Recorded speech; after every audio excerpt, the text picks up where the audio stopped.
He kicked me and our daughters out into a blizzard because I couldn't give him a son. 3 years later, he invited me to his wedding to show off his perfect heir and ruin my reputation.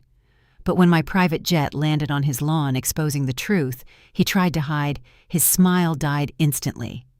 Hello, everyone. Thank you for being here with me today. Before I begin my story, grab a warm cup of tea and get comfortable. I'd love to know what time of day you're watching this video. Please comment M for morning, A for afternoon, or E for evening. Now let me take you into this story. The roar of the engines was the first thing they heard. It started as a low rumble, distant and easily ignored over the clinking of champagne glasses and the soft melody of the string quartet.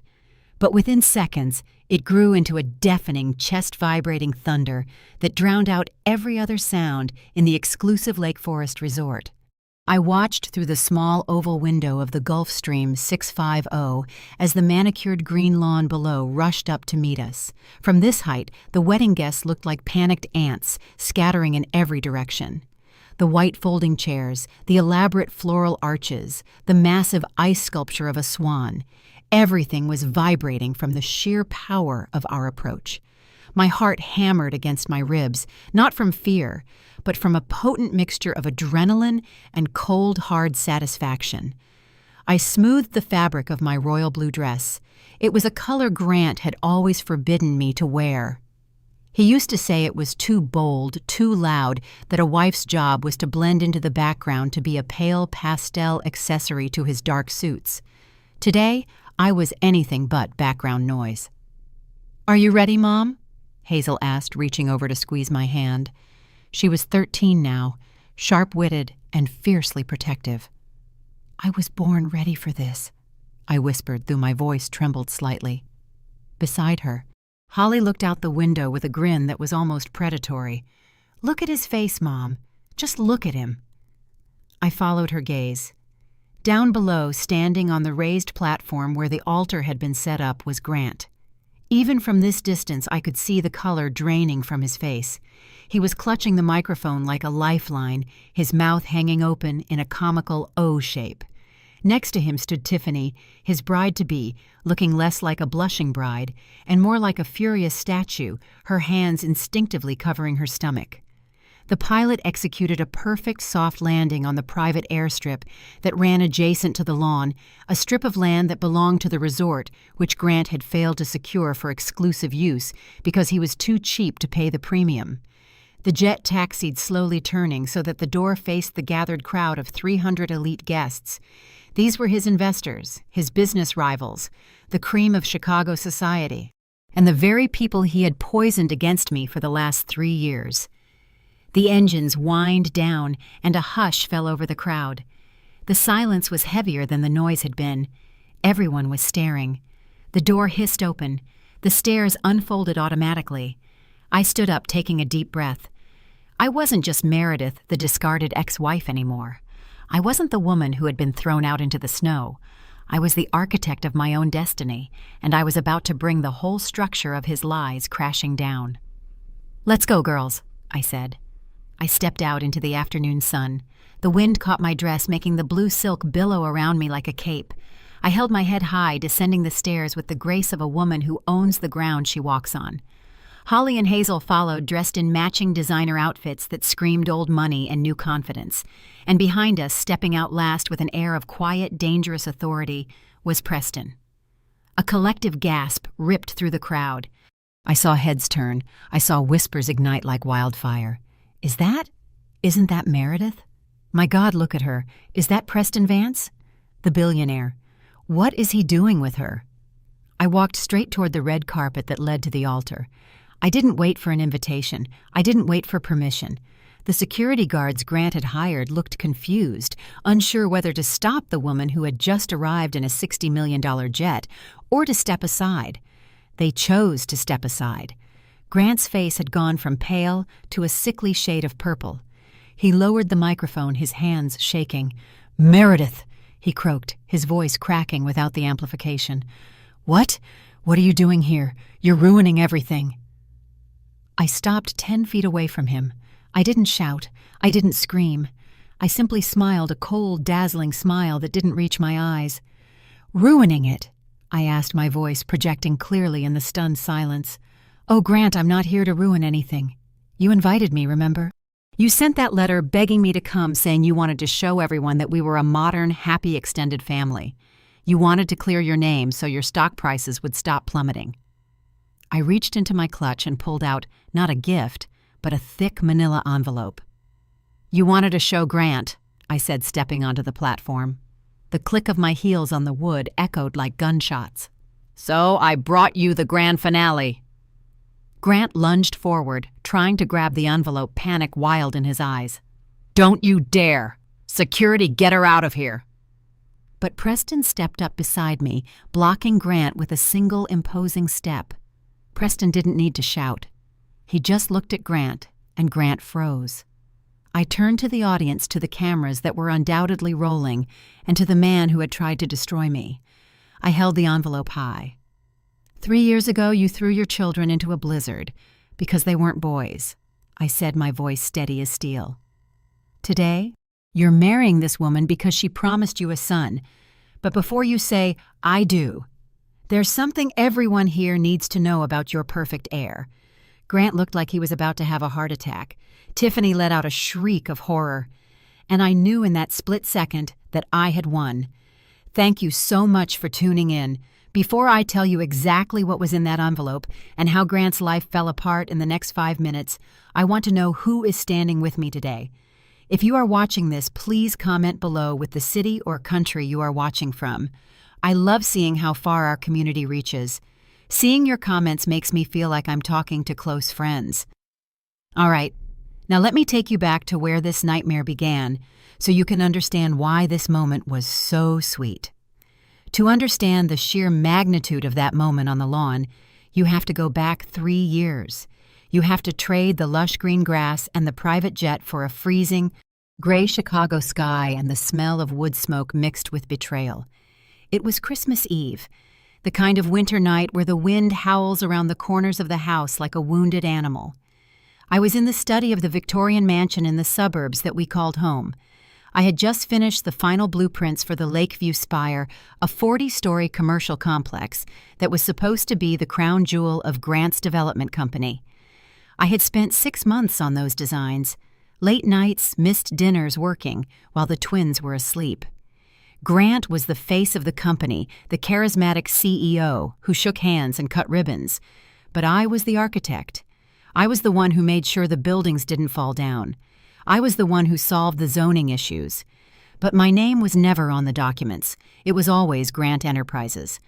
I told myself it didn't matter. We were a team. We were husband and wife. His success was our family's success. I heard the heavy oak door creak open. Grant walked in. He smelled of expensive scotch and cold air.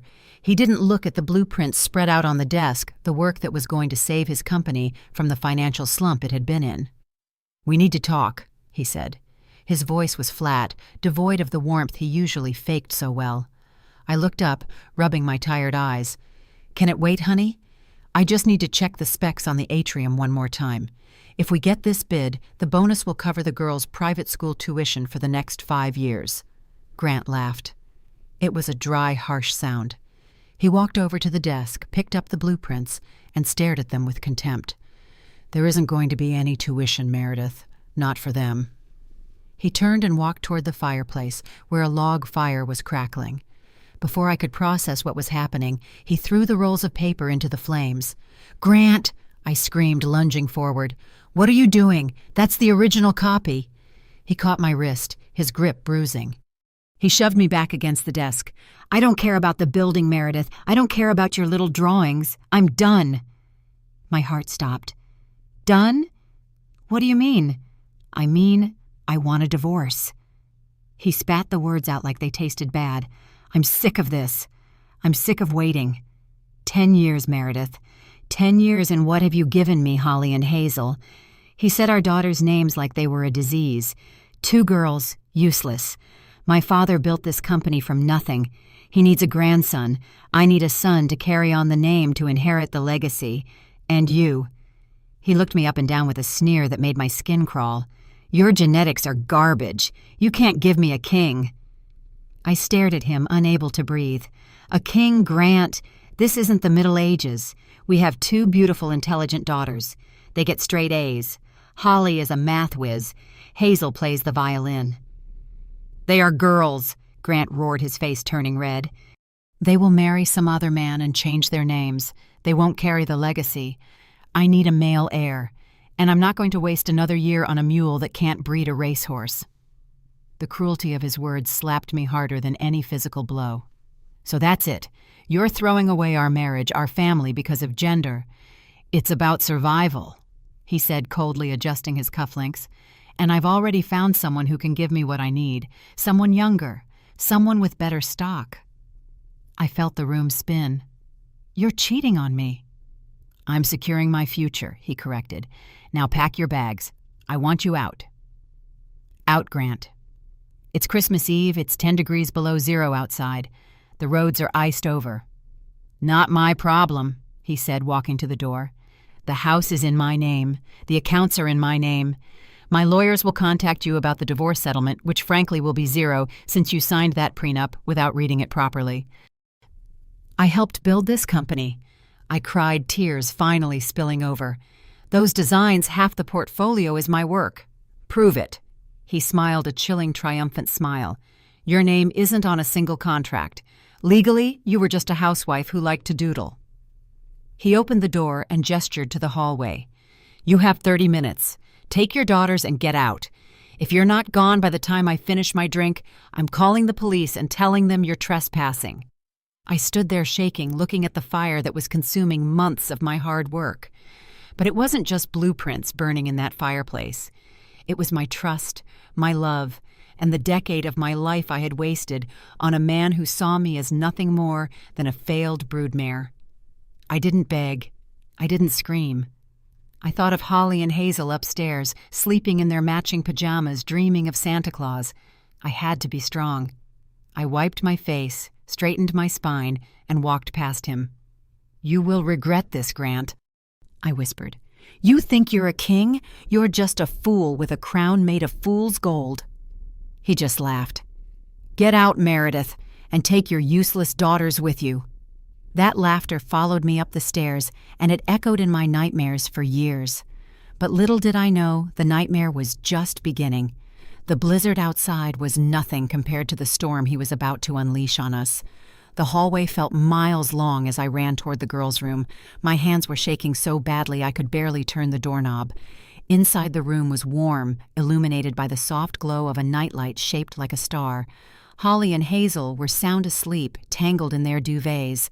I took a breath, forcing the panic down into a tight ball in my stomach. I couldn't terrify them. Not yet. Girls, I whispered, shaking them gently. Wake up. We need to go on an adventure. Hazel rubbed her eyes, blinking sleepily. Mom, is it Christmas morning? The innocence in her question broke my heart into a million pieces. No, baby, it's... Something came up. We have to go stay at a hotel tonight, like a slumber party. Holly sat up, sensing the tension immediately. She was always the observant one. Why are you crying? Did Dad yell again? We just need to pack. I evaded, pulling 2 suitcases from the closet. Quickly, warm clothes, coats, boots, scarves, everything warm you have. We threw things into the bags haphazardly. I grabbed their school uniforms, a few favorite books, and the small jewelry box my grandmother had left me, the only thing of value I owned that Grant hadn't bought. I didn't take any of the jewelry Grant had given me. I didn't want his shackles anymore. Downstairs, the clock chimed. 20 minutes had passed. We walked down the grand staircase carrying our own bags. Grant was standing in the foyer, but he wasn't alone. His parents, Robert and Eleanor, were there too. They lived in the guest cottage on the estate. They must have come over when they saw the lights. For a second, a flicker of hope sparked in my chest. Surely Robert and Eleanor wouldn't let this happen. Eleanor had knitted sweaters for the girls. Robert had taught them how to play chess. Eleanor? I pleaded, stopping at the bottom of the stairs. Please, talk to him. He's throwing us out in a blizzard. Eleanor looked at me, her face a mask of cold indifference. She was wearing a silk robe and holding a glass of sherry. She looked at Holly and Hazel, her own granddaughters, and then looked away. Grant tells us you've been unstable, Eleanor said, her voice smooth and poisonous. That you've been having episodes. Hysteria. What? I gasped. That's a lie. You know me. I've been working on the designs for the new tower. A woman's mind isn't built for business, dear, Robert chimed in, stepping forward. It puts too much strain on the womb. That's probably why you couldn't produce a male heir. You used up all your energy trying to be a man. I looked at them horrified. The apple hadn't fallen far from the rotten tree. Grant came directly from these roots. They didn't care about the girls. They only cared about the dynasty. Grandma, Hazel whispered, her voice trembling. It's cold outside. Eleanor took a sip of her sherry. You should have listened to your mother, girls. Children should be seen and not heard, and wives should know their place. Grant checked his watch. Time's up. He walked over to the front door and threw it open. A gust of wind carrying snow and ice blasted into the foyer, instantly chilling the air. The darkness outside looked absolute. Go, he barked. I grabbed the girl's hands tight. You will never see us again, I told Grant. When you are old and alone, remember this moment. I'll have a son by then, he sneered. I won't even remember your names. He stepped forward and physically shoved me. I stumbled onto the porch, pulling the girls with me to keep them from falling. The door slammed shut behind us. The sound of the heavy deadbolt sliding into place echoed like a gunshot. We were alone. The wind hit us like a physical blow. It screamed in our ears, biting through our coats instantly. The snow was coming down in thick, blinding sheets. Mom, I'm scared, Holly cried, clutching my arm. Where are we going? To the car, I shouted over the wind. We'll go to the car. We trudged down the driveway to where my SUV was parked. I dug my keys out of my pocket, my fingers numb. I pressed the unlock button. Nothing. I pressed it again. The lights didn't flash. The doors didn't open. I tried the manual key in the lock. It turned, but the engine wouldn't start. It was dead. Then my phone buzzed. A text message from Grant. Company car. I disabled it remotely. It's reported stolen if you try to take it. Start walking. I screamed a sound of pure frustration and rage into the wind. He had thought of everything. He wanted to break me completely. He wanted me to crawl. Mom, Hazel was crying now. My feet hurt. I looked down at them. We couldn't stay here. We would freeze to death on his driveway, and he would probably just step over our frozen bodies in the morning to get the paper. Come on, I said, grabbing the suitcases. We have to walk to the main road. We can catch a taxi or an Uber. We walked. The snow was knee-deep in places. It took us 20 minutes just to get to the estate gates. By the time we reached the public road, we were shivering violently. I pulled out my phone to call an Uber. Account suspended. I tried my credit card app. Card declined. He had frozen the joint accounts. He had reported the cards lost or stolen. I had $10 in cash in my pocket and a phone that was rapidly losing battery in the cold. I looked at my daughters. Their lips were turning blue. The snow was matting their eyelashes. We were homeless, penniless, and invisible in the middle of a blizzard. It's going to be okay, I lied, my teeth chattering. I see a bus stop up ahead. It has a shelter. We huddled together in the glass enclosure of the bus stop. It offered barely any protection from the bitter cold. I wrapped my coat around both of them, leaving myself exposed to the biting wind. I held them close, rubbing their backs, whispering prayers I wasn't sure I believed in anymore. That night, huddled in the dark, watching the snow bury the world, something inside me died. The Meredith who wanted to please everyone, the Meredith who sought approval, the gentle architect, she froze to death in that bus stop. And in her place, something else began to form. Something cold, something hard, something that would survive. The bus didn't come for an hour. When it finally wheezed into view, its headlights cutting through the swirling snow like yellow eyes, I felt a wave of relief so intense it made me dizzy. I used the last of my crumpled cash to pay the fare. The driver, a tired-looking man with gray stubble, looked at our expensive coats and luggage, then at our blue lips and terrified eyes. He didn't ask questions. He just nodded and turned up the heat. We rode to the city center. I didn't know where else to go. The suburbs felt like enemy territory now. We got off near Union Station. The city was a ghost town, empty streets slick with ice holiday decorations twinkling mockingly in shop windows. We found a 24-hour diner that smelled of stale coffee and grease. I ordered a single cup of tea and asked for 2 glasses of hot water, pretending we were waiting for someone. The waitress, a woman in her 60s with Brenda on her name tag, took one look at the girls shivering in the booth and brought us 3 hot chocolates and a plate of fries. "On the house, honey," she whispered, placing the steaming mugs down. "Looks like you've had a hell of a night." I couldn't speak. If I opened my mouth, I would sob, and if I started sobbing, I wouldn't stop. I just nodded, clutching the warm mug with both hands, letting the heat seep into my frozen fingers. Holly and Hazel devoured the fries like they hadn't eaten in days. Watching them eat, looking at the dark circles under their eyes, a fierce, hot anger began to replace the cold fear in my chest. Grant was probably sitting by the fire right now, sipping his scotch, laughing with his parents about how he had taken out the trash. He thought he had won. He thought we would disappear, fade away into poverty and obscurity. I looked out the diner window. Through the snow, I could see the skyline of Chicago. And there, rising majestically against the dark clouds, was the Centurion Tower.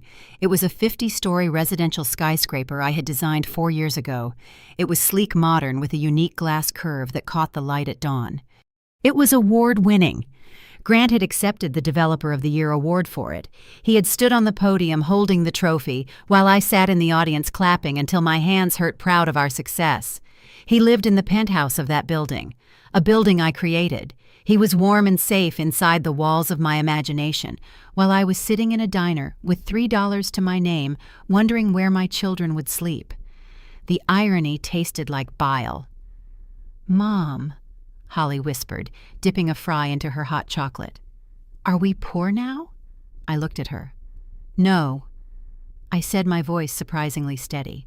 "We are just starting over. This is temporary." "But Dad said we're useless," Hazel said softly, staring into her mug. "He said girls can't do anything." I reached across the table and lifted her chin so she had to look at me. "Listen to me closely. Your father is a fool. He sees the world through a keyhole, and he thinks that's the whole sky. You are not useless. You are brilliant. You are strong, and we are going to prove him wrong." We stayed in the diner until the manager gave us a look that meant we had overstayed our welcome. It was 3 a.m. I called the only cheap motel I could find on my phone app that accepted cash on arrival. It was a seedy place on the outskirts, the kind of place you rent by the hour. It took us another bus ride and a long walk to get there. The room smelled of cigarettes and mildew. The carpet was sticky. There was a stain on the ceiling that looked suspiciously like old blood. I pushed the dresser in front of the door and checked the window lock 3 times. I put the girls in the single bed, keeping my coat on as a blanket for them. I sat in the broken armchair by the window, watching the streetlights flicker. I couldn't sleep. Every time I closed my eyes, I saw Grant's sneering face. I pulled out a small notebook from my purse. It was the only sketchbook I had managed to save. I opened it to a blank page. "I solemnly swear," I wrote the pen digging deep into the paper, "that I will take back what is mine. I will not just survive. I will build an empire so tall that Grant will have to crane his neck to see me. He wanted a legacy. I'll give him a legacy. I will become his competition. I will become his nightmare." I looked at the sentence. It felt ridiculous. I was a homeless mother in a motel room. Grant was a multimillionaire. But as I stared at the words, I remembered the Centurion Tower. I remembered the load-bearing calculations. I remembered the intricate zoning laws I had navigated. I knew his business better than he did. He was the face, I was the brain. He had cut off his own head and thought he could still walk. I spent the rest of the night drafting a plan. Not a design for a building, but a design for a life. Step 1, survival. Step 2, employment. Step 3, revenge. Morning came with a gray, sickly light. My phone beeped, 5% battery left. But there was a notification. An email from Vance and Associates, Preston Vance, Grant's arch rival, the only developer in the city who could match Grant's scale. Rumor had it they hated each other because of a deal gone wrong 10 years ago. I stared at the screen. Grant had blacklisted me. No friend would hire me. But an enemy might just be interested in a weapon. And I was a loaded gun. I used the last of the battery to find the address of Preston Vance's headquarters. It was a long shot. It was desperate, but it was all I had. "Wake up, girls," I said, standing up and buttoning my coat. "We're going to a job interview." The walk to the financial district was brutal. The snow had stopped, but the wind chill was 20 below zero. The sidewalks were icy obstacle courses. We dragged our suitcases through the slush, 3 figures in ruined coats invisible to the hurried commuters in their warm wool and leather. Holly and Hazel were exhausted. They didn't complain, but I could see the drag in their steps. I felt a crushing guilt with every shiver that racked their small bodies. I was failing them. If this didn't work, we were going to a shelter. Preston Vance's office was in a sleek obsidian black tower that loomed over the city like a fortress. It was intimidating, unwelcoming. We reached the lobby. It was warm, so warm it hurt. My frozen skin prickled and burned as the blood rushed back. The security guard at the desk looked up, his eyes scanning our appearance, the suitcases, the wet boots leaving puddles on the marble floor. "Can I help you?" he asked, his tone making it clear he wanted us to leave. "I'm here to see Mr. Vance," I said, trying to summon the authority I used to have when I managed construction sites. "My name is Meredith Sterling." I used my maiden name. I wanted nothing of Grant's anymore. The guard smirked. "Do you have an appointment, Ms. Sterling? Mr. Vance doesn't see walk-ins. Especially not—" He gestured vaguely at my luggage. "Please leave before I call the police." "You don't understand." I pressed desperation leaking into my voice. "I have vital information about a competitor. Just tell him—" "Ma'am, go, now." He stood up, his hand resting on his belt. I felt the room sway. The lack of food, the sleepless night, the stress it all crashed down on me at once. My vision blurred. The edges of the world turned black. "Mom!" I heard Hazel scream. My knees hit the marble floor. I didn't pass out completely, but I couldn't stand. I was on the floor, gasping for air, clutching my chest. The girls were kneeling beside me, crying. "Get them out of here!" the guard shouted into his radio. "We have a homeless situation in the lobby." Then the elevator doors pinged open. A sharp, commanding voice cut through the chaos. "What is going on here?" The guard froze. "Mr. Vance, I'm sorry, sir. Just some vagrants. I'm removing them now." I lifted my head. Through the haze, I saw a man standing there. He was tall, wearing a charcoal suit that fit perfectly. He had silver fox hair and eyes that were sharp, intelligent, and currently narrowed in annoyance. Preston Vance. He looked at the guard, then down at us. His gaze swept over the girls, then landed on me.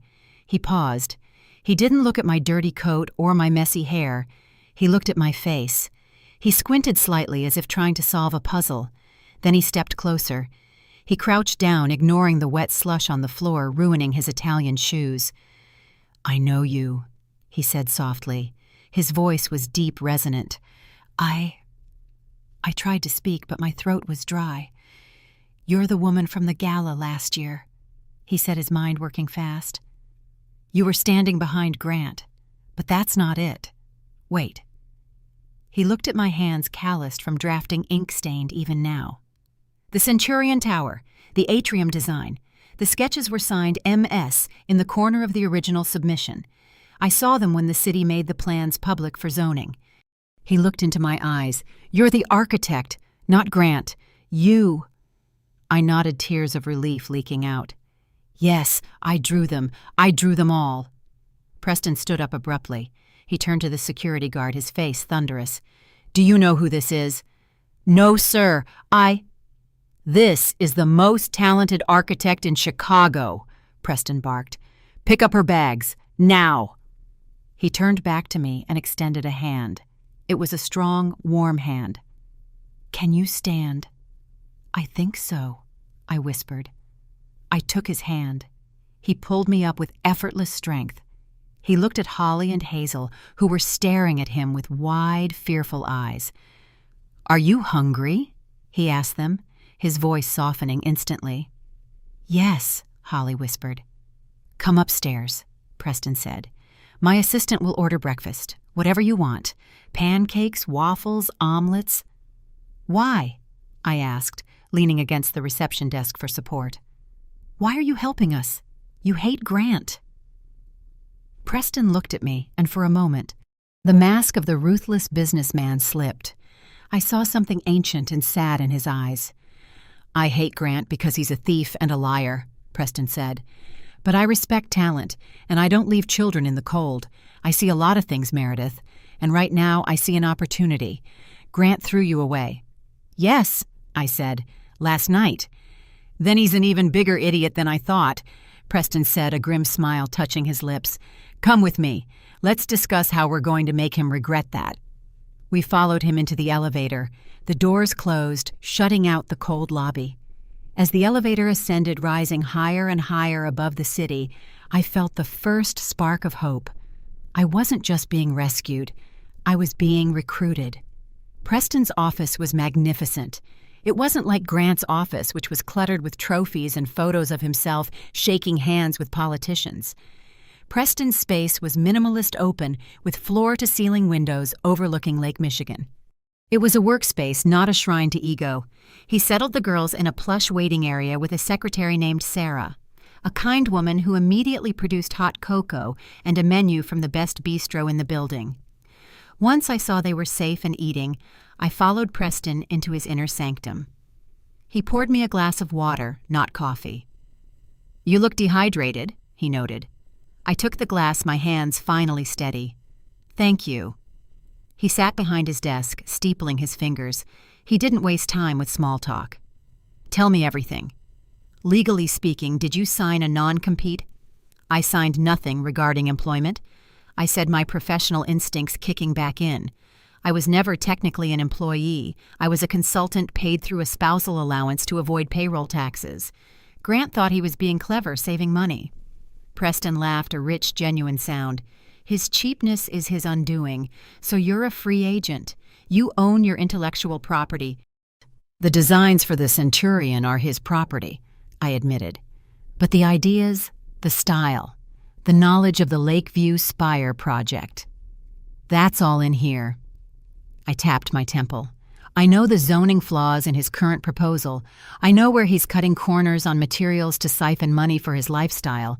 I know the weak points in his foundation, literal and metaphorical." Preston leaned forward, his eyes gleaming. "I'm listening." "I need a job," I said flatly. "I don't want charity, Mr. Vance. I need a salary, a high one. I have 2 daughters to raise, legal fees to fight for my assets, and a life to rebuild. In exchange, I will give you the blueprints for a tower that will eclipse the spire. I have a design I've been working on in secret.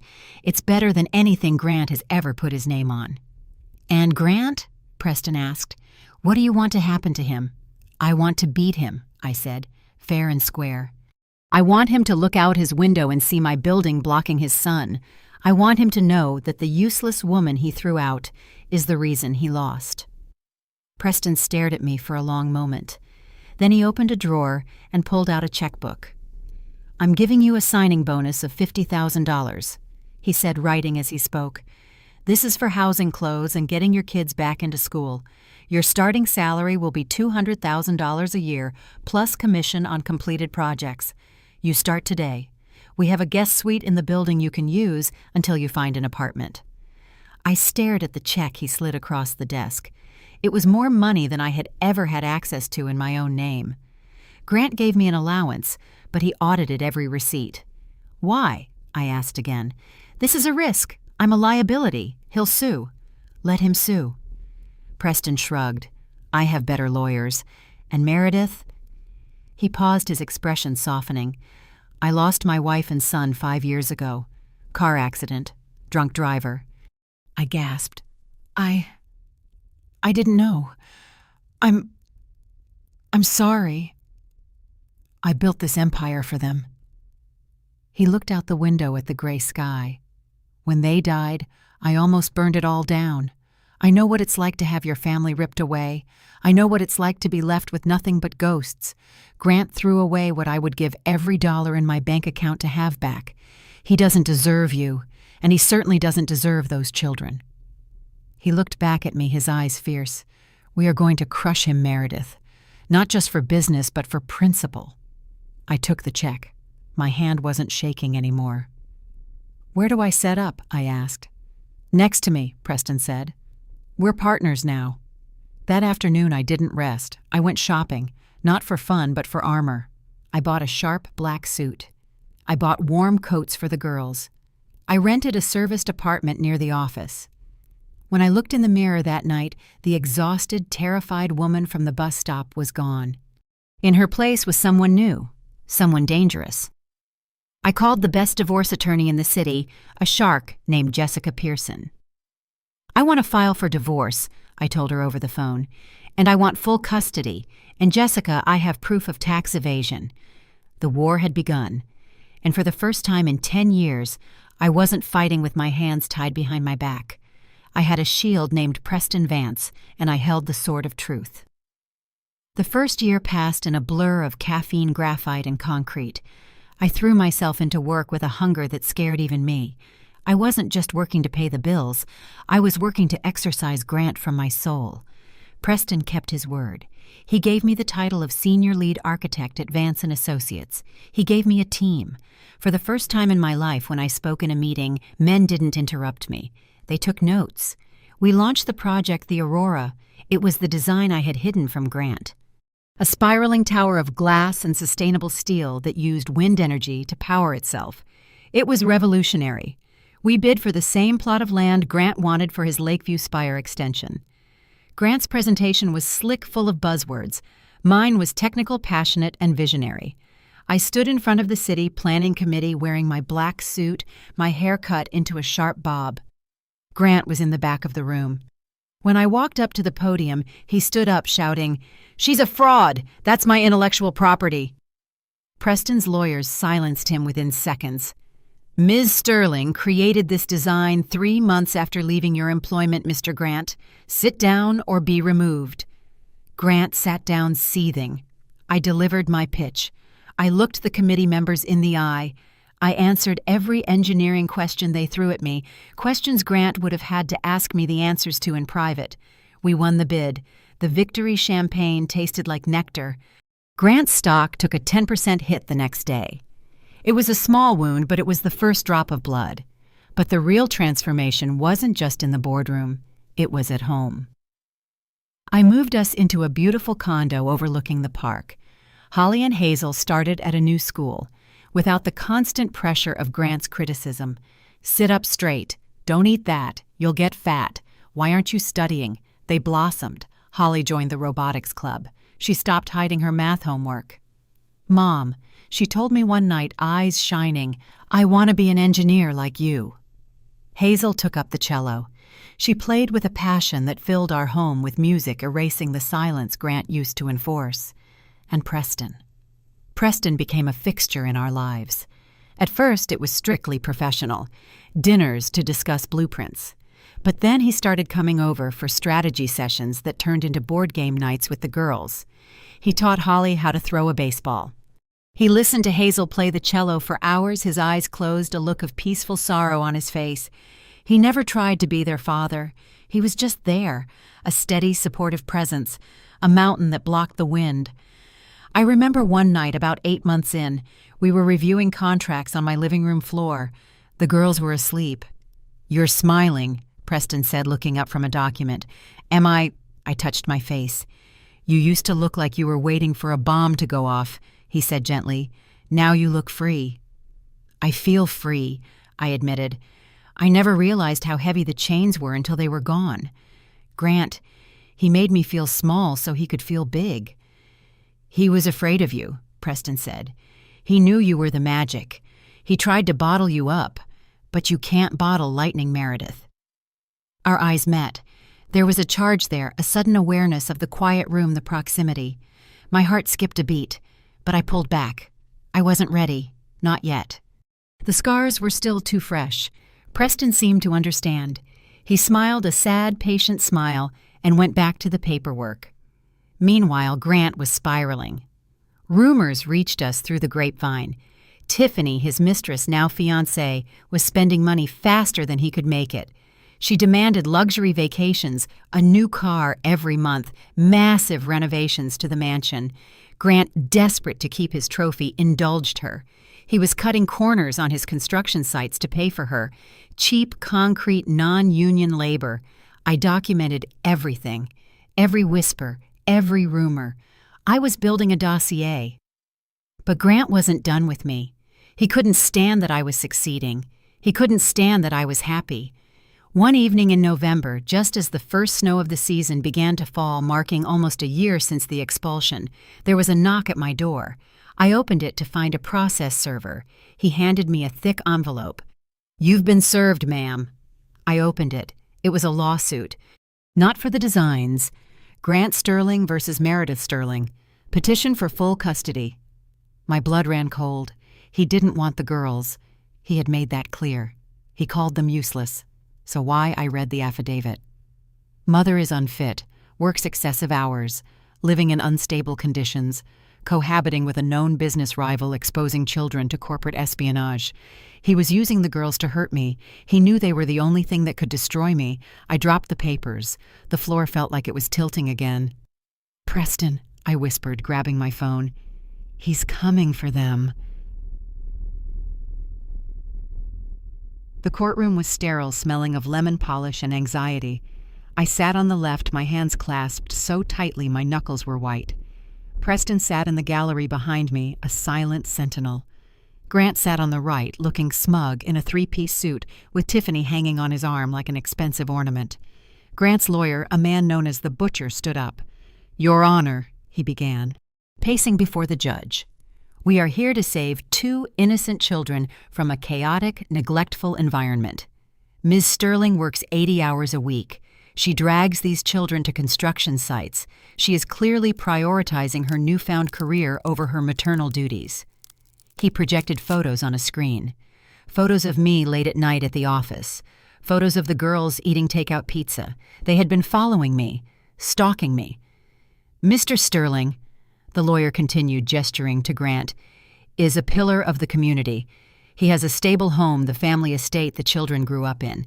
He has a fiancée who is ready to dedicate her life to being a full-time stepmother. He can provide stability, tradition, values." I felt bile rise in my throat. Tiffany, a full-time mother. She looked at Holly and Hazel with open disdain, checking her nails while the lawyer spoke. Then it was my turn. My lawyer Jessica stood up. She was petite, sharp, and terrified grown men. "Your Honor, let's talk about stability," Jessica said. "Let's talk about the night of December 24th last year, the night Mr. Sterling evicted his children into a blizzard." "Objection!" Grant's lawyer shouted. "Irrelevant. That is hearsay." "I have weather reports," Jessica countered calmly. "I have the time-stamped text message from Mr. Sterling disabling the family car. I have the affidavit from the bus driver who picked them up with mild hypothermia." The judge, a stern woman with glasses, looked over her spectacles at Grant. "Overruled. Continue." Jessica laid out the facts. The financial abuse, the verbal abuse. But Grant had prepared well. He had character witnesses, his parents, his country club friends, all swearing he was a loving father, and I was a hysterical, ambitious woman who walked out on her own accord. It was a he-said, she-said battle. And Grant had money to burn on experts who claimed a traditional 2-parent household, him and Tiffany, was better than a single working mother. During a recess, Grant cornered me near the water fountain. "Give it up, Meredith," he hissed. "I don't even want them. You know that. They're annoying. But I know you want them. So here's the deal. You drop the Aurora project. You withdraw your bid for the city stadium. You admit publicly that you stole my designs, and I'll let you keep the brats." I stared at him. The mask had slipped. He was using our flesh and blood as bargaining chips for a construction contract. "You are a monster," I whispered. "I'm a businessman." He smirked. "Tick-tock Meredith. The judge looks like she's leaning my way. Do you really want Tiffany raising them? She hates kids. She might accidentally forget to feed them." A cold rage, sharper and deadlier than anything I had felt before, solidified in my chest. I pulled out my phone. "Did you get that?" I asked. Preston stepped out from the adjacent hallway. He held up his phone, recorded every word. And Grant's face went pale. "That's illegal. You can't record without consent." "Actually," Preston said, stepping closer, towering over Grant, "in Illinois, there's an exception when recording evidence of a crime. And extortion. That's a crime, Grant." We walked back into the courtroom. Jessica requested an emergency sidebar. We played the recording for the judge in chambers. When we returned to the courtroom, the judge's face was stone cold. "Mr. Sterling," she said, her voice cutting through the air, "I have heard enough. Not only am I denying your petition for custody, but I am also granting Ms. Sterling's request for a permanent restraining order. You are to have no contact with the children until they turn 18 unless they initiate it, and you will pay full child support, retroactive to the night you evicted them." Grant slammed his fist on the table. "This is a fix you're biased. One more word and I will hold you in contempt," the judge warned. "Case closed." And Grant stormed out, Tiffany trailing behind him looking furious, not because they lost the kids, but because she knew the child support payments would cut into her shopping budget. I hugged the girls. We cried right there in the courtroom. It was over. They were mine. Safe. Preston stood at the back smiling. He didn't intrude on the moment. He just watched his job done.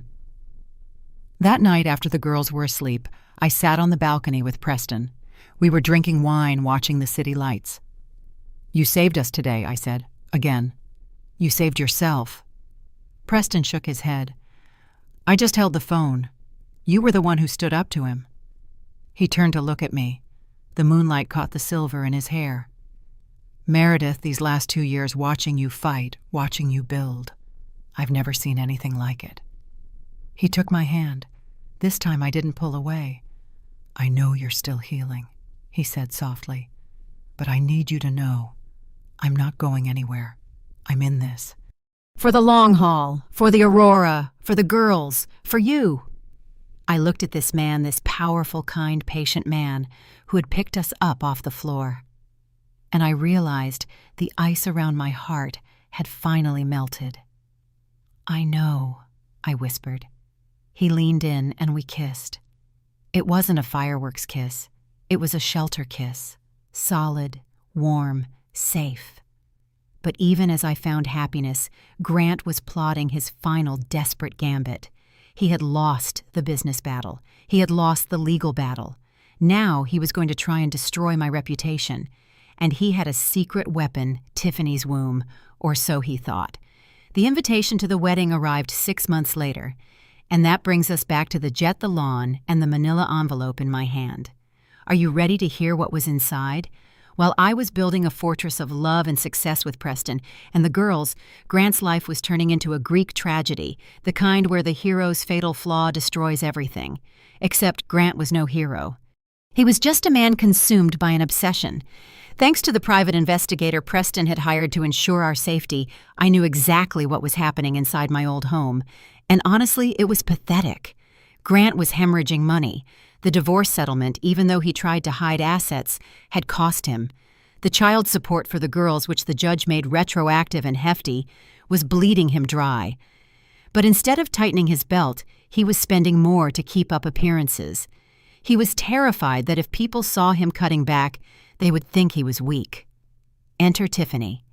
Tiffany wasn't just a trophy fiancée. She was a predator who had smelled blood in the water. She knew Grant was desperate for a son, and she played him like a cheap fiddle. About 3 months after the custody hearing, Tiffany introduced a new player into the mix, a man named Vance. "This is my cousin," she told Grant over dinner one night. "He's a financial wizard.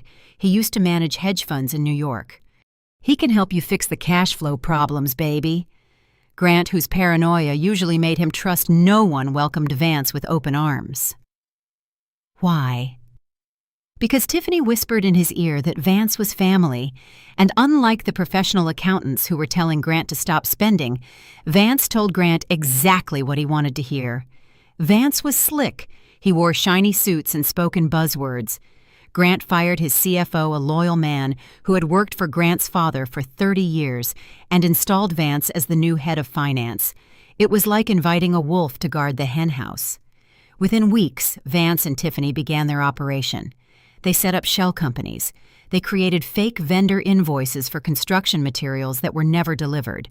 They were siphoning millions out of Grant's company right under his nose. But Grant didn't notice.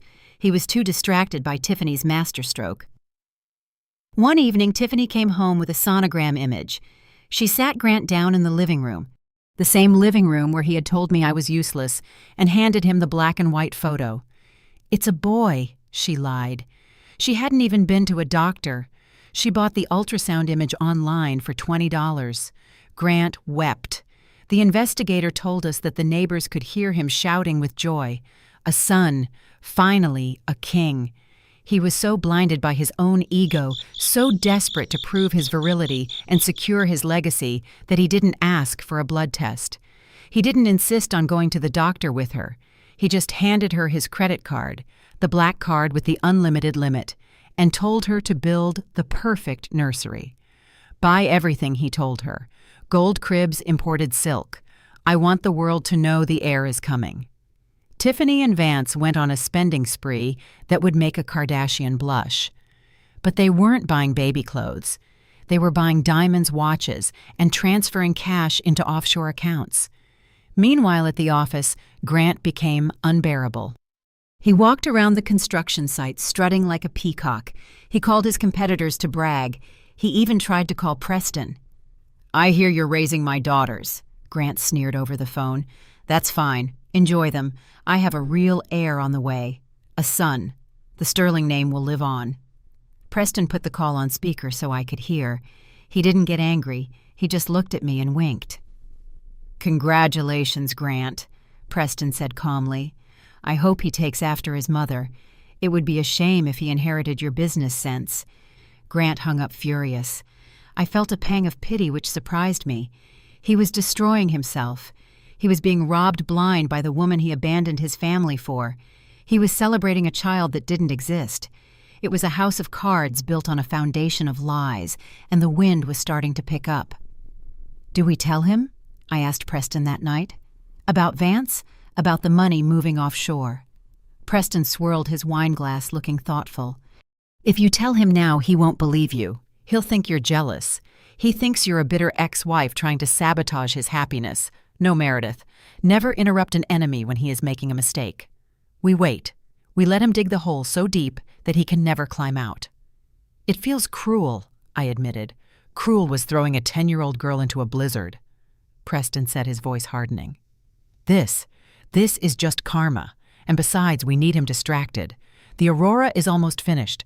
We launch in 6 months. Let him focus on his imaginary prince while we build a real kingdom." So we watched. We watched as Grant signed loan after loan to cover the business expenses Vance was generating. We watched as he mortgaged the estate, the house my children grew up in, to leverage more cash. He was betting everything on this future son. He didn't know that the only thing Tiffany was pregnant with was a scheme to leave him penniless. And while Grant was chasing a phantom, I was about to receive a reality check that would change my life forever. But unlike Grant's delusion, my surprise was very, very real. 2 years had passed since the eviction. The anniversary was approaching Christmas Eve. For weeks, I felt a shadow over my heart. The body remembers trauma even when the mind tries to move on. As the snow began to fall in Chicago, I found myself checking the weather apps, constantly terrified of a blizzard, even though I was safe in a heated penthouse. Preston noticed. He didn't say anything, but he started coming home earlier. He filled the condo with fresh flowers to combat the gray outside. On the morning of Christmas Eve, Preston told me to pack a bag. "Where are we going?" I asked, eyeing the falling snow with suspicion. "Somewhere safe," he promised.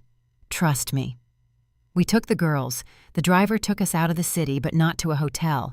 We drove to a private cabin Preston owned near Lake Geneva. It wasn't a sprawling mansion like Grant's estate. It was a log cabin, warm, cozy, smelling of pine and cedar.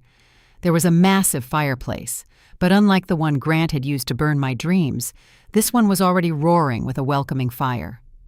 "We are going to rewrite the memory," Preston told me as we unpacked. December 24th is not the day you lost everything. It's going to be the day we celebrate everything we found. We spent the day sledding with Holly and Hazel. For the first time in their lives, the girls saw snow as something fun, not something deadly. We built a snowman. We had a snowball fight where Preston let Hazel tackle him into a drift. That evening we made dinner together. No servants, just us. We made messy tacos and laughed until our sides hurt. The girls went to bed exhausted and happy, their cheeks flushed pink. After they were asleep, Preston asked me to join him on the porch. He had set up a heater and wrapped us in thick wool blankets. We sat on a swing, watching the snow fall gently in the moonlight. It was peaceful. The silence wasn't threatening. It was holy. "Meredith," Preston said, taking my hand. His voice had a tremor I wasn't used to hearing. 2 years ago, I found you on my floor. You were broken. You were terrified. I whispered, leaning my head on his shoulder.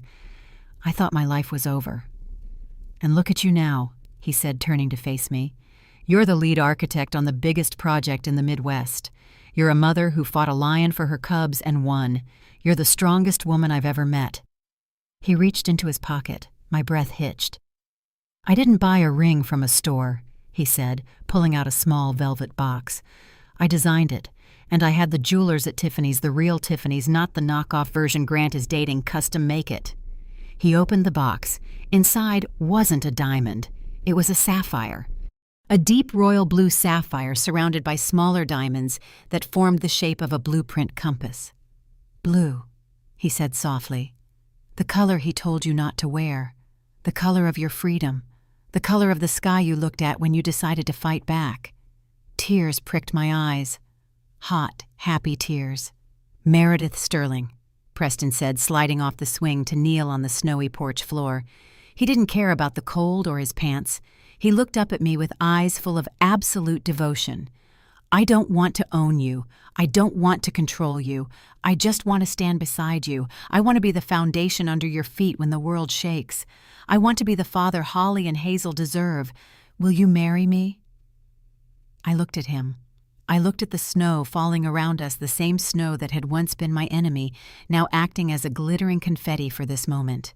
"Yes," I choked out. "Yes, Preston. 1,000 times yes." He slid the ring onto my finger. It fit perfectly. He stood up and pulled me into a kiss that melted the rest of the ice in my soul. "I have one condition," I said, pulling back slightly, laughing through my tears. "Name it," he smiled. "We don't tell the world yet. I want this to be ours for a little while. Just us and the girls." "Agreed," he said. "But be warned, when we do tell the world, it's going to be loud." "Oh, it will be loud," I promised. "But first, I have a feeling 2024 is going to bring even more surprises." I didn't know how right I was. The universe has a strange sense of humor. Grant wanted a son so badly he destroyed his family for it. He was currently buying golden cribs for a phantom baby. But inside me, in that very moment on the porch, life was already beginning. 2 lives, actually. Because while Grant was chasing a lie, I was unknowingly carrying the truth. And the irony. The irony was about to become the biggest joke in Chicago. January brought a cold snap to Chicago, but I was glowing, literally. I was tired all the time, craving pickles and peanut butter and feeling a strange fluttering in my stomach. I thought it was stress from the upcoming Aurora launch. Preston insisted I see a doctor. Dr. Evans, a kind woman with warm hands, ran the ultrasound. Preston stood beside me, holding my hand, looking anxious. He thought maybe I was sick. "Well," Dr. Evans said, smiling behind her mask, "I see the problem." "What is it?" Preston asked, his grip tightening. "Is it a tumor?" Dr. Evans laughed. "No, Mr. Vance. It's a heartbeat. Actually, wait." She moved the wand. "It's 2 heartbeats." The room went silent. The hum of the machine seemed to amplify. "Pregnant," I whispered. "But I'm 41. We weren't even really trying." "Life finds a way," Dr. Evans winked. "And judging by the positioning, yes. Do you want to know the gender I can tell from the blood test results we ran earlier?" Preston looked at me. "Do you?" Yes, I said. Tell us.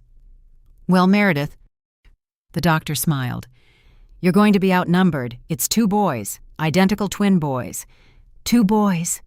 I burst into tears, not of sadness, but of hysterical, overwhelming laughter. I laughed until I cried, and then I cried until I laughed again. Preston hugged me, burying his face in my neck, his shoulders shaking with emotion. He had lost a son years ago. Now he was being given 2. Boys, Preston whispered, kissing my forehead. We're having sons. The cosmic justice of it was staggering. Grant had thrown me away because my genetics were garbage because I couldn't produce a male heir. And here I was carrying 2 healthy sons with a man who loved me for my mind, not my womb. We went home in a daze of happiness. We told Holly and Hazel that night. They screamed with delight, immediately arguing over names and who would get to teach them baseball. But the universe wasn't done with the jokes yet. 2 days later, a courier arrived at my office. He handed me a heavy, cream-colored envelope embossed with gold leaf. It was a wedding invitation. Mr. Grant Sterling and Miss Tiffany Miller invite you to celebrate their union. Inside, there was a handwritten note from Grant. The handwriting was jagged, rushed. Meredith, I know we have our differences, but for the sake of the girls, I think it's time to bury the hatchet. I want Holly and Hazel to be flower girls, and I want you there to witness the beginning of my new dynasty. Tiffany is expecting my heir. It's a boy. I want you to see what a real family looks like. Don't make a scene. Just come pay your respects, and maybe I'll reconsider the child support payments I've been fighting. Grant. I read the letter twice. The audacity was breathtaking. He wasn't inviting me to make peace. He was inviting me to humiliate me. He wanted me to sit in the back row, the discarded barren ex-wife, watching him marry the younger fertile mistress. He wanted to parade his heir in front of me. He needed me there to legitimize his happiness, to prove to his investors that he wasn't a monster who abandoned his family, but a benevolent patriarch who kept the peace. Rage flared up hot and fast. I'm not going, I told Preston, throwing the invite onto his desk. He wants to gloat. He wants to show off his fake life. Preston picked up the invitation. He read it, and a slow smile spread across his face. It was the smile of a shark who just smelled blood in the water. Oh, you're going, Preston said softly. We are all going. Why would I give him the satisfaction? Because, Preston said, tapping the heavy cardstock against his palm, we have the dossier. We know about the embezzlement. We know about the fake pregnancy. My investigator confirmed Tiffany bought a prosthetic bump online last week. And we know Grant is technically bankrupt. He's living on credit trying to fund this wedding. He stood up and walked around the desk to me. He placed his hands on my shoulders, careful of my growing belly. Meredith, he invited you to a show. Let's give him a performance. He wants to talk about heirs. Let's show him yours. He wants to talk about wealth. Let's show him real power. What are you thinking? I asked, feeling a shiver of anticipation.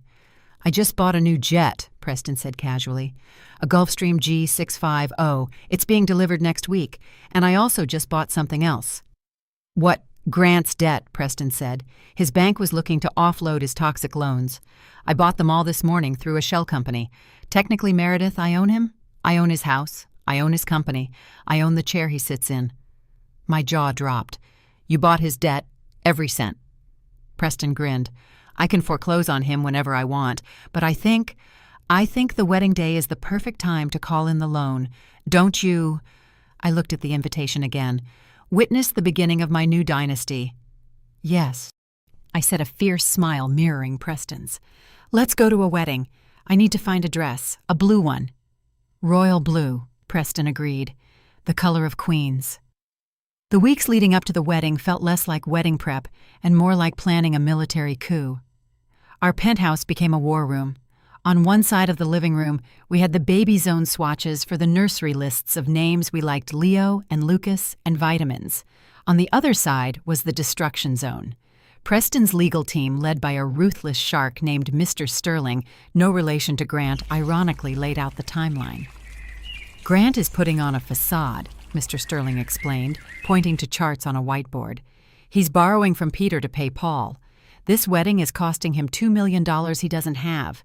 He's hoping the marriage will secure a new round of investment from Tiffany's supposed rich family connections, which, as we know, don't exist. Vance is bleeding him dry. By the wedding day, Grant's liquidity will be zero. And the pregnancy, I'd asked, rubbing my own very real, very small bump. Fabricated, the investigator chimed in.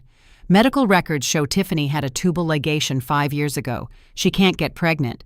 The ultrasound she showed him is a stock image from Google. We have the metadata. So he's marrying a fraud funded by theft, expecting a ghost, I summarized. It's almost too tragic to be funny. Almost, Preston said dryly. But not quite. The plan was simple but devastating. We would arrive late, ensuring maximum attention. We would interrupt the ceremony before the vows, saving Grant from legally tying himself to a fraud. A small mercy, really, though it would hurt like hell. And then we would drop the hammer. I went for my dress fitting. I chose a designer in New York who specialized in revenge couture. The dress was a deep electric royal blue silk. It was modest, yet powerful, fitted to show off my figure, but draped cleverly to conceal the early signs of my pregnancy. I wanted to save that reveal for the right moment. For Holly and Hazel, we chose matching blue outfits. They were in on the plan. They knew their father had lied about them. They knew he only wanted them there as props. "We're not props, Mom," Holly said, staring at herself in the mirror. She looked so grown up. "We're the main characters." "That's right," I told her. "Head high, shoulders back. You have dignity." The night before the wedding, I couldn't sleep. I sat in the nursery we were starting to set up. I held the invitation in my hand. Grant had sent another text that morning. "Make sure the girls behave and try to look presentable. Tiffany's family is very high class. Don't embarrass me with your cheap department store clothes." I laughed. The dress hanging in my closet cost more than Tiffany's entire dowry. Preston walked in holding 2 cups of herbal tea. "Nervous?" "No," I said. "I feel ready." It feels like the end of a long, dark book and the start of a sequel. Preston kissed my head. "The jet is fueled. The pilot is briefed. The landing permit for the resort next door was denied, but I convinced the owner to let us land on the private strip anyway. Money talks." "You bribed him. I bought the resort." Preston shrugged. "It was a good investment. Besides, we need a venue for our wedding next year, right?" I shook my head, marveling at this man. He moved mountains for me. Grant wouldn't even move a chair. "Tomorrow," Preston said, looking at the city lights. "Tomorrow the king falls." "And the queen rises," I finished. Morning came with a bright, relentless sun. We boarded the Gulf Stream. The interior smelled of fresh leather and victory.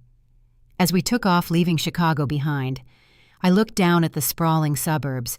Somewhere down there, Grant was putting on his tuxedo, thinking he was about to have the best day of his life. He had no idea that the sky was about to fall on his head. "Ladies and gentlemen," the pilot's voice came over the intercom. "We are beginning our descent into Lake Forest. ETA to the drop zone is 10 minutes. Please fasten your seatbelts. It's going to be a bumpy landing for the groom." I tightened my belt. I looked at my girls. I looked at Preston. "Showtime," I whispered. The wind from the jet engines was still whipping my hair as I stood on the platform. The silence of the crowd was suffocating. 300 pairs of eyes were glued to me. Grant stood frozen, his face a mask of shock and fury.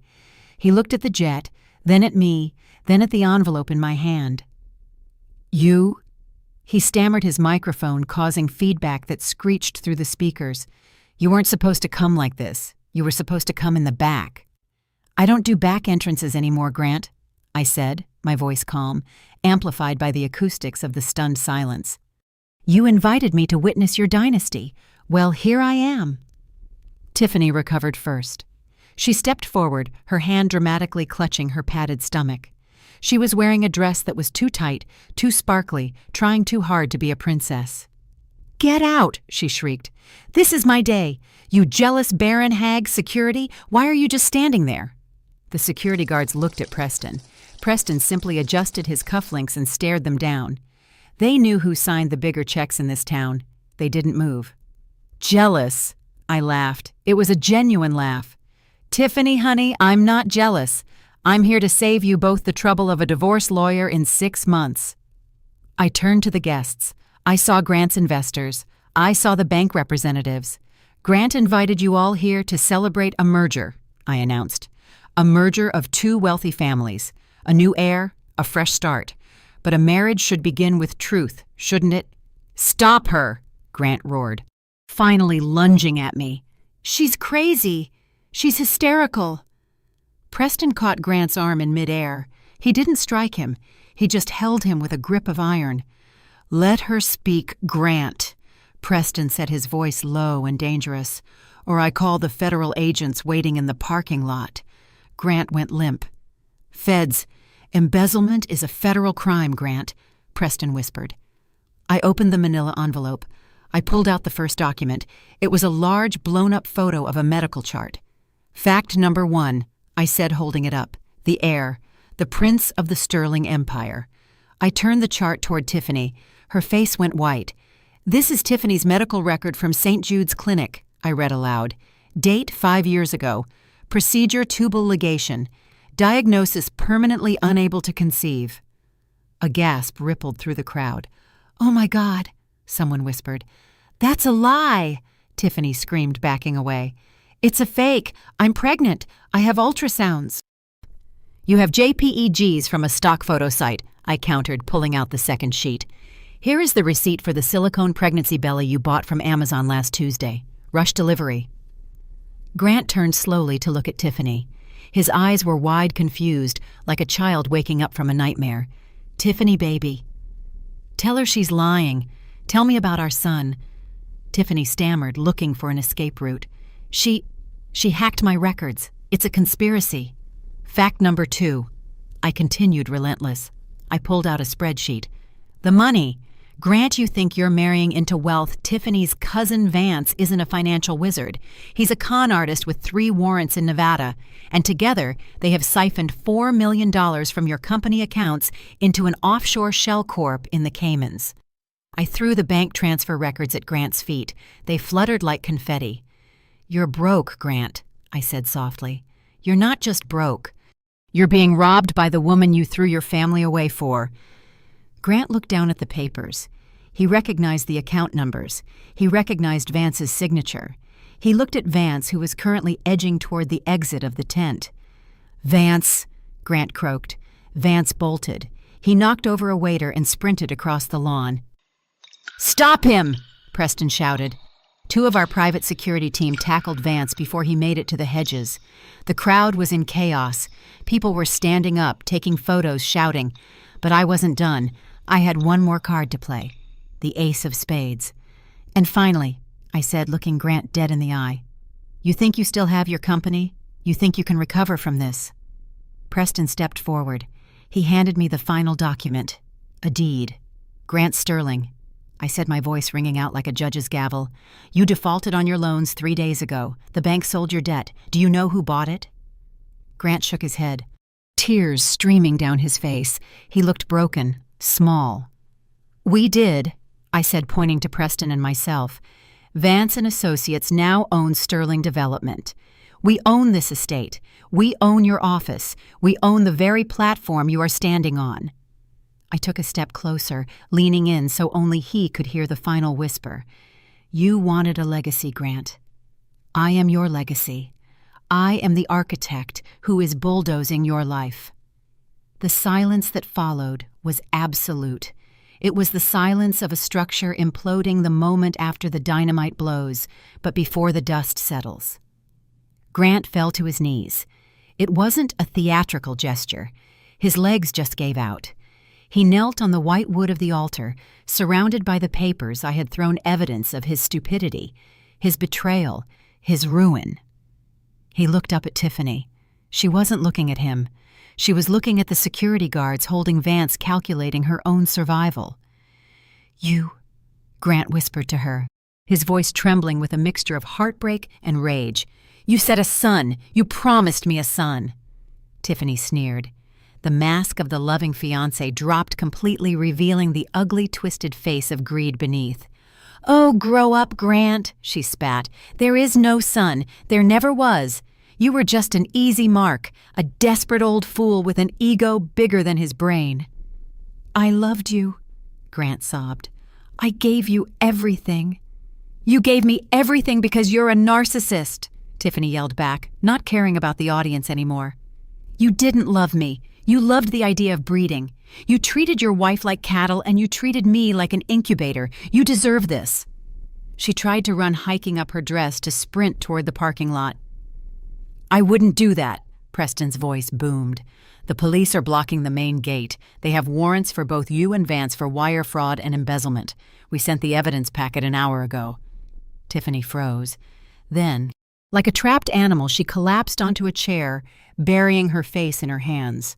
Grant looked around. He looked at his parents in the front row. Robert and Eleanor were pale, clutching each other. They had spent years enabling him, pushing him to find a better wife. Now they were watching the destruction of their name. Then Grant looked at me. His eyes were red-swollen. He looked at my dress, the blue dress. He looked at Holly and Hazel standing tall and proud beside me. "Meredith," he choked out. "Help me, please. I didn't know. I was tricked." "You weren't tricked when you threw us out into a blizzard," I said coldly. "You weren't tricked when you sued for custody to hurt me. You made choices, Grant. This isn't a trick. This is a consequence." He reached out a hand toward me. "But the company, my father's company, you can't take it. It's my life." "It was your life," Preston corrected. "Now it's an asset in my portfolio, an asset that Meredith is going to manage." "She's the new CEO of Sterling Development, effective immediately." Grant's mouth opened and closed. You're giving it to her." "She built it," Preston said. "She designed the buildings. She fixed your mistakes. It was always hers. I just bought the paper that proves it." Grant slumped forward, putting his forehead on the ground. He began to weep loud, ugly sobs that echoed across the lawn. It was a pathetic sight. The man who wanted to be a king was now a beggar at the feet of the queen he exiled. I felt a tug on my hand. It was Hazel. "Mom," she whispered, "let's go. He looks sad. I don't want to watch anymore." She was right. There was no joy in watching a man destroy himself. The victory wasn't in his pain, it was in our freedom. I turned to the crowd one last time. "Enjoy the champagne," I said. "I believe the groom paid for it. Well, technically I paid for it since I own his debts now. So drink up. It's on the house." I turned my back on Grant. I took Preston's arm. We walked back down the red carpet back toward the jet, but before I stepped onto the stairs, I stopped. I turned back to the camera crew that Grant had hired to film his triumph. I looked right into the lens. Grant wanted a son to carry his legacy. I said to the camera, placing a hand on my stomach, finally revealing the small bump beneath the silk. "Well, life is funny. I'm pregnant, with twin boys, and they will be raised by a man who knows that love makes a father, not DNA." The gasp from the crowd was the last thing I heard before the jet engines fired up again. I watched Grant's face crumble as the realization hit him. He had lost his wife, his daughters, his company, and now he realized he had lost the very thing he sacrificed it all for his sons. But this time, they weren't his. If you are still listening, please like this video and comment the number 1 below. Let me know you are with me. Let me know you believe that karma is real and that sometimes the good guys win. Your support means the world to me. Comment 1 now and let me tell you what happened after the jet took off. As the door of the Gulf Stream hissed shut, sealing us inside the quiet luxury of the cabin, the chaos outside was just beginning. Through the window, I watched the flashing lights of police cars swarm the venue. It looked like a movie scene. Officers were handcuffing Vance near the bushes. Tiffany was being led away screaming and kicking her sparkly dress, looking ridiculous against the grim reality of the law. Grant was still kneeling on the altar, a solitary broken figure amidst the ruins of his ego. His parents were arguing with an officer, probably trying to use their fading influence to stop the arrest, but it was useless. "Are you okay?" Preston asked, unbuckling his seatbelt to come sit beside me.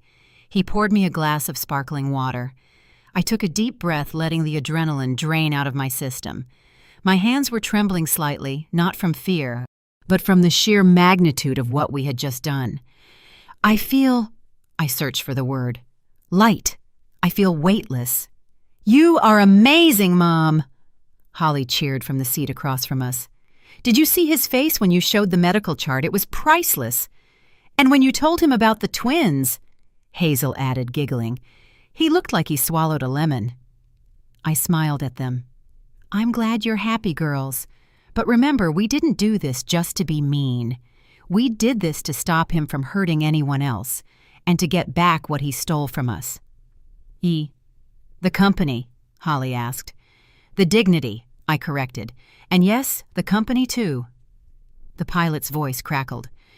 Cleared for takeoff, Mrs. Vance. Oh, sorry, Miss Sterling. Force of habit. Preston winked at me. Mrs. Vance has a nice ring to it, though.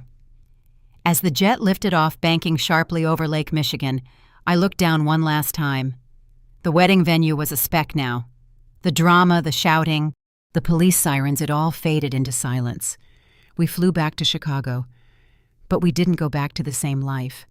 Everything had changed. When we landed, my phone exploded with notifications. The video of the confrontation filmed by guests and leaked online had gone viral. Hashtag Karma for Grant and hashtag The Architect Rises were trending on Twitter. But the real fallout was happening in the financial world. Because Preston had triggered the default clauses in Grant's loans, the bank seized everything that evening. The locks were changed on the Sterling headquarters. The company accounts were frozen. Grant was released by the police after questioning. He wasn't technically part of the embezzlement, just the victim of it, but he walked out of the police station to find he had nowhere to go. His car repossessed. His estate foreclosure notice posted on the gate. His credit cards declined. He had to call his parents to pick him up. Robert and Eleanor, shamed and furious, took him back to their cottage. The king was sleeping on his parents' sofa in the guest house of the estate he used to own. Meanwhile, Tiffany and Vance were denied bail. The evidence I had gathered was airtight. Flight risk, massive fraud. They were going to prison for a long time. That night back in our penthouse, Preston and I sat in the nursery. So, Preston said, looking at the two empty cribs, we own a construction company now. We do. I nodded. Sterling Development. The name has to go. Agreed, Preston said. What should we call it? Phoenix Architecture, I suggested, because we rose from the ashes. Perfect. Preston kissed my hand. And you're the CEO. I'll stay your silent partner. This is your show, Meredith. Grant is going to try to contact me, I predicted. When the shock wears off, he's going to beg. Let him, Preston said darkly. He can beg at the gate. He's never stepping foot in your life again. But I knew Grant.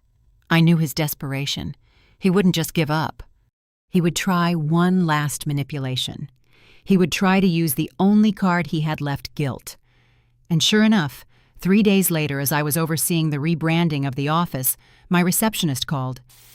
Ms. Sterling, there's a man in the lobby.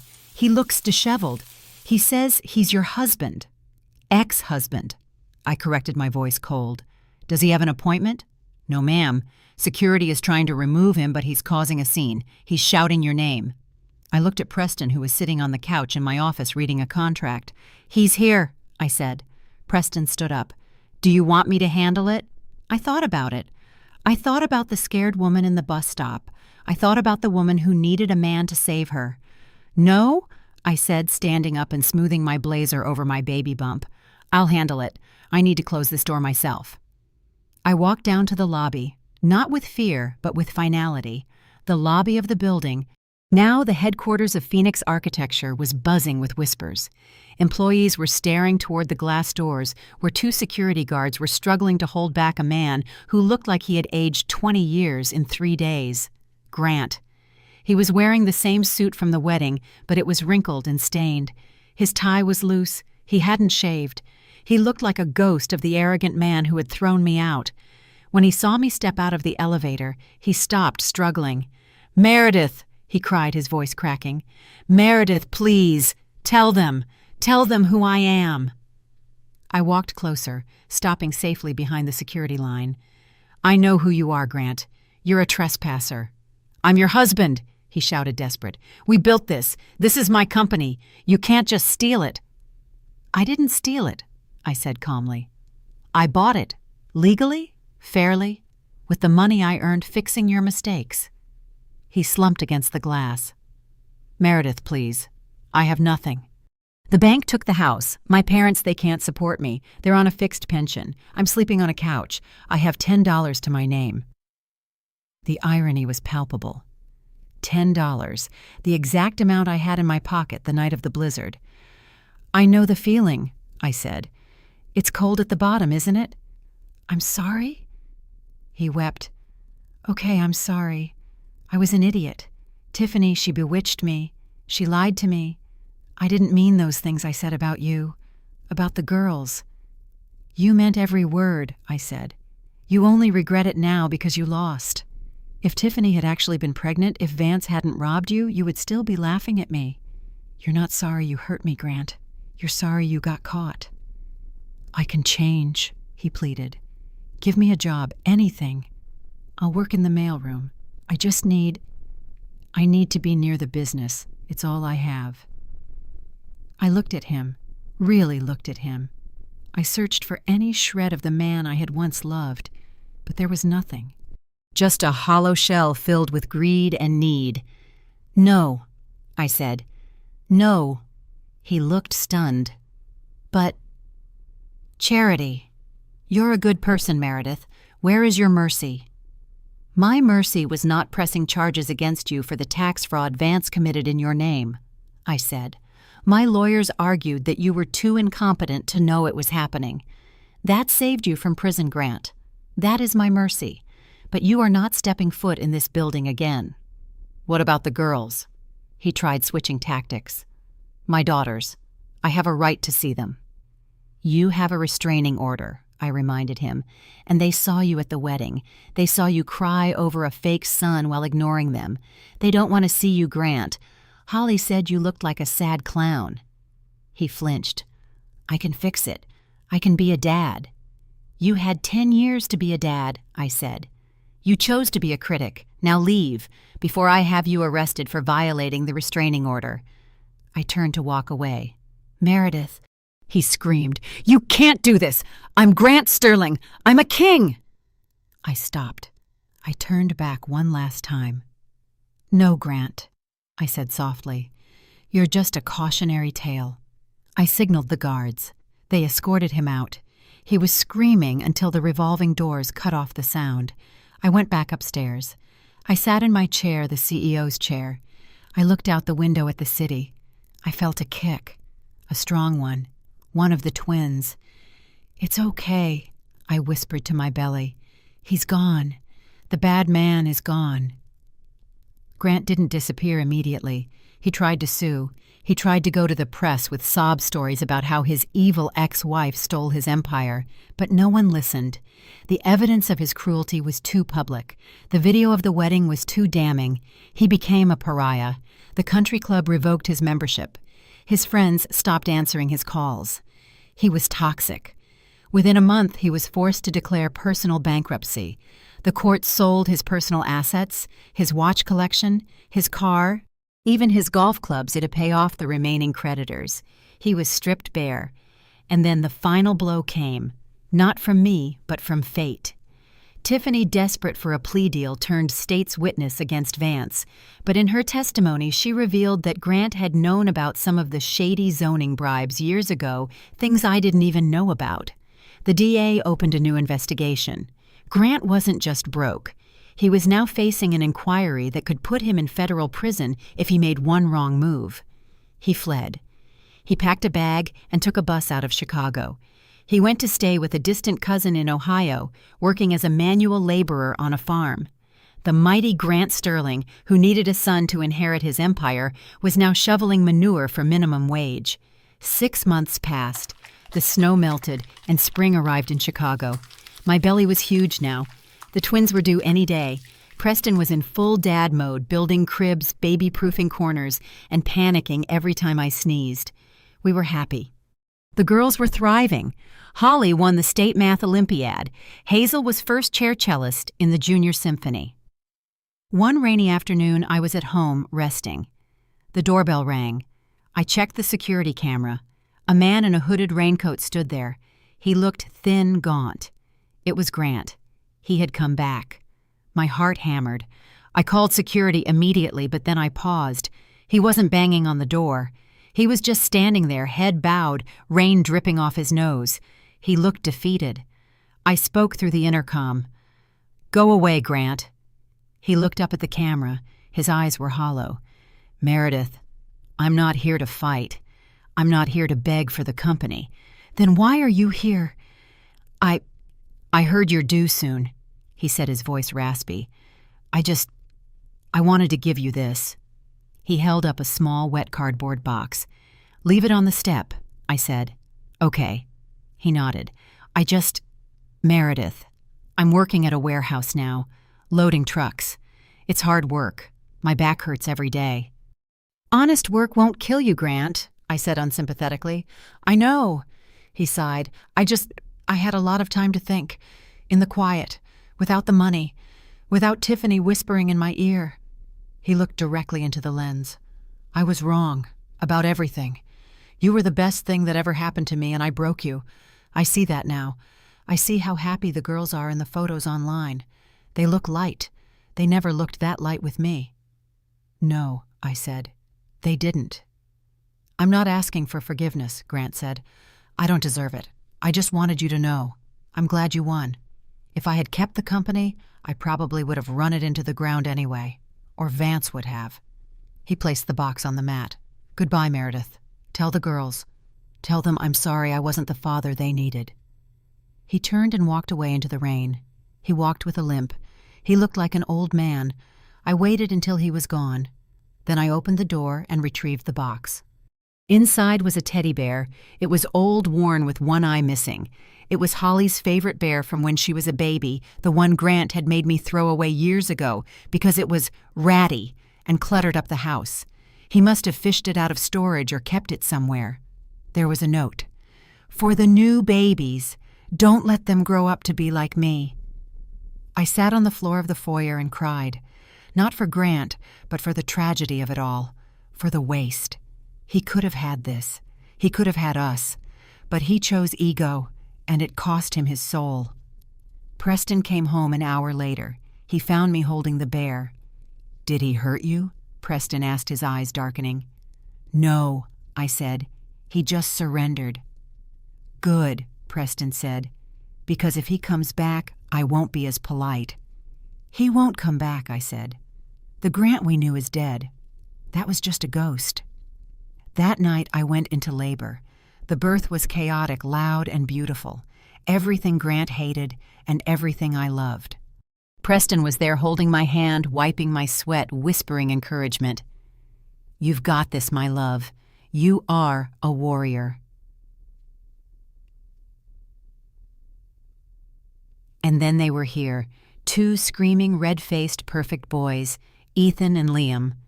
When the nurse placed them on my chest, I felt a circle close. The hole in my heart that Grant had punched through was filled.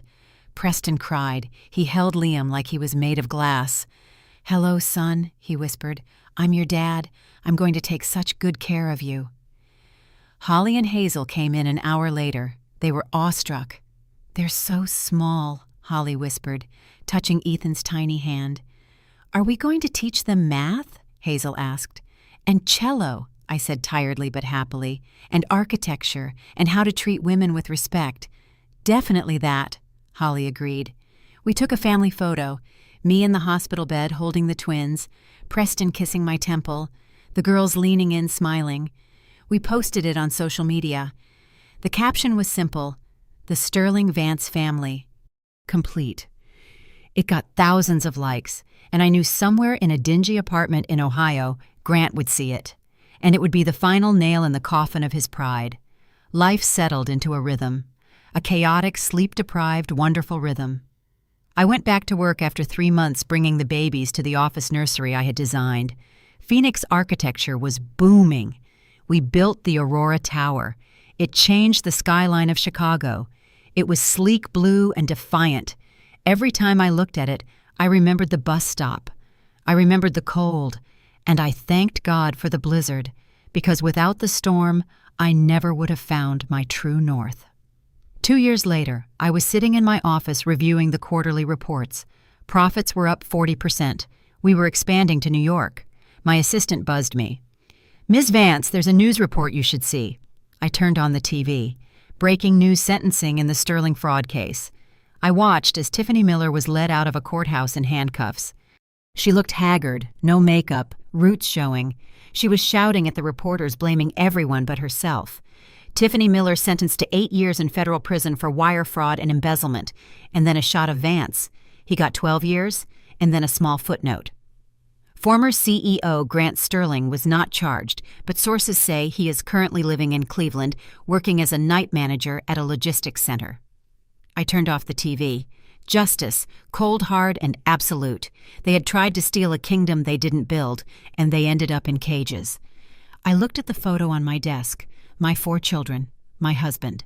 I picked up my phone and called Preston. "Hey," he answered, "everything okay?" "Everything is perfect," I said. "I just wanted to hear your voice." "I'm picking up the girls from school," he said. "Do you want Thai food for dinner?" "Yes, and extra spring rolls." "You got it. Love you, architect." "Love you, builder." I hung up. I spun my chair around to look at the city. Grant had wanted a legacy. He thought a legacy was a name on a building or a son to carry a bloodline. He was wrong. A legacy isn't what you leave behind in stone. It's what you leave behind in people's hearts. My legacy was my resilient daughters, my loving sons, my partner who treated me like an equal. Grant had invited me to his wedding to humiliate me, but instead he gave me the stage to claim my crown. The weekend of our own wedding, Preston's and mine, was nothing like Grant's fiasco. We didn't do it at a resort. We did it in the backyard of our new home, a house I designed myself. It was open, full of light, with no gates, just gardens. I didn't wear a princess dress. I wore a simple white slip dress. Holly and Hazel were my bridesmaids. Ethan and Liam, now toddlers, were the ring bearers. Mostly they just chewed on the pillows. There were no cameras, no investors, just friends, real friends. When we said our vows, Preston cried. I cried. "I promise," Preston said, "to never let you face a blizzard alone again. I promise," I said, "to build a life with you that no storm can knock down." We danced under the stars. The same stars that had watched me shiver in the bus stop were now shining on my joy. Grant was a distant memory, a scar that had faded to white. He was the villain in the story, yes, but he was also the catalyst. Without his cruelty, I wouldn't have found my strength. Without his rejection, I wouldn't have found Preston. Without his obsession with sons, I wouldn't have appreciated my daughters. So in a strange way, I forgave him. Not for him, but for me. I let go of the anger. I didn't need it anymore. I had too much love to carry. There was no room for hate. As the night wound down, I stood on the balcony looking at my family. Holly was teaching Preston a TikTok dance. Hazel was chasing the twins on the grass. This was the dynasty. It wasn't built on male heirs or corporate mergers. It was built on survival, on kindness, on the refusal to give up. I raised my glass to the moon. "Here's to the foolish exes," I whispered. "May they always invite us to their weddings, and may we always, always have a private jet ready." Thank you for listening to my story. It's been a long journey from that cold Christmas Eve to this warm summer night. I hope my story reminds you that no matter how dark the winter gets, spring is always coming. You are stronger than you think. You are worth more than anyone's approval. If you enjoyed this story, please like, share, and subscribe. And don't forget to comment 1 if you made it to the end. I read every single comment, and you guys are my rock. Until next time, stay strong, stay beautiful, and keep building your own empires. Goodbye for now. And so as the chapters of this extraordinary journey close, we are reminded of the profound strength that lies within the human spirit. Life will test us in unimaginable ways, often pushing us to the edge of what we believe we can endure. Yet it is in those darkest moments that our true character is forged, not by the circumstances we face, but by how we choose to rise above them. Meredith's story is a testament to resilient self-worth and the unshakable power of love, love for oneself, for family, and for a future built on integrity and hope. This tale also teaches us the value of letting go of anger of toxic people, and of the need to prove ourselves to those who never saw our worth. True victory is not in revenge, but in reclaiming our peace and building a life so full of joy that it speaks louder than words ever could. Meredith didn't just survive, she thrived, proving that no storm lasts forever and that even the coldest winters can lead to the brightest springs. What about you? What lessons did this story awaken in your heart? Share your thoughts below, or simply comment "good" if this reflection resonated with you. Let's continue to inspire one another to find strength, rebuild, and rise.